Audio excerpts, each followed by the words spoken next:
saya untuk melakukan presentasi hari ini saya akan menggunakan metode STAR. Ya. Jadi untuk yang pertama saya akan jelaskan situasi saya. Perkenalkan, nama saya Agri Wiranata Anugrah. Saya sudah mengajar sejak tahun 2010 pas lulus SMA. Karena saya sejak SMP sudah pengen jadi guru gitu ya. Nah, dan alhamdulillah tahun ini tahun 2022 saya diberikan rezeki mengajar di Viwa ya. Di Viwa itu alhamdulillah sekolahnya fasilitasnya cukup memadai ya. Saya mendengar ada suara ngobrol-ngobrol ya dari Bapak Ibu. Nah, mohon perhatiannya dulu ya. Baik, terima kasih.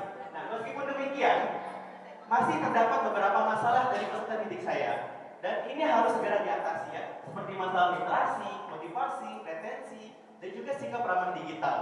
Nah, bagaimana saya menyelesaikan masalah ini? Saya akhirnya mengeksplor solusi dengan wawancara, kemudian baca-baca jurnal gitu ya, sharing dengan guru di FGMP dan sebagainya.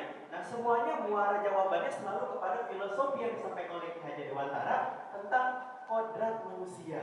Dan semua jawaban itu mengarah kepada sebuah solusi yang disebut dengan pembelajaran berdiferensiasi ya, Masya Allah. Nah, fondasi dari pembelajaran ini adalah asesmen diagnostik.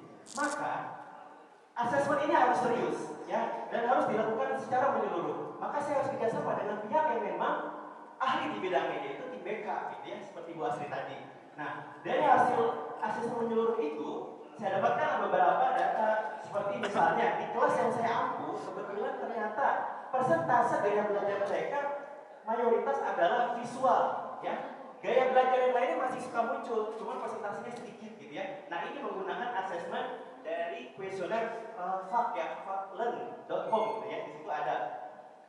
Nah, untuk mengayomi seluruh karakteristik ini, maka saya harus membuat pembelajaran yang mendiferensiasikan kontennya, prosesnya, dan produknya. Next Pak. Nah, maka dari itu ini menjadi tantangan bagi saya. Pertama, saya diberikan rezeki ini di sekolah yang fasilitasnya memadai.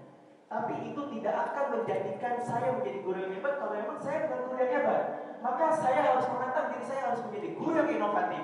Karena dimanapun guru berada, walaupun sekolahnya itu fasilitasnya sederhana atau memadai, tidak akan bisa menjadikan pembelajaran menjadi pembelajaran bermakna kalau memang kita tidak mau berusaha menjadi guru yang baik. Betul Bapak Ibu?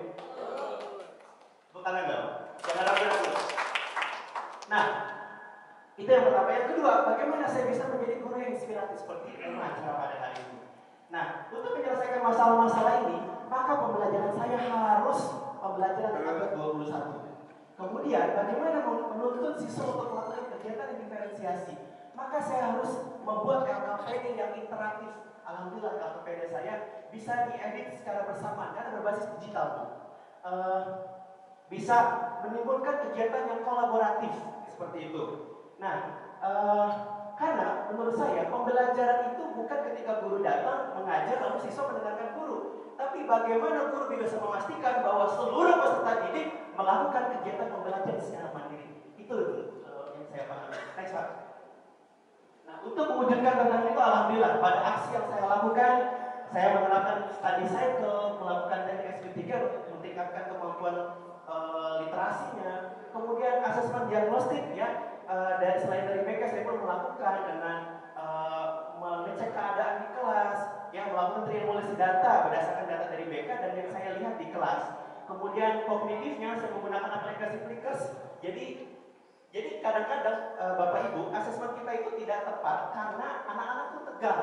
Jadi secara kemampuan itu sebenarnya mereka bisa, tapi tidak tergambarkan karena mereka stres. Maka saya lakukan asesmen dengan menarik seperti menggunakan aplikasi Flickrs ini. Jadi tinggal pakai A, B, C, D seperti ini ya, tinggal tergantung arahnya, rotasinya.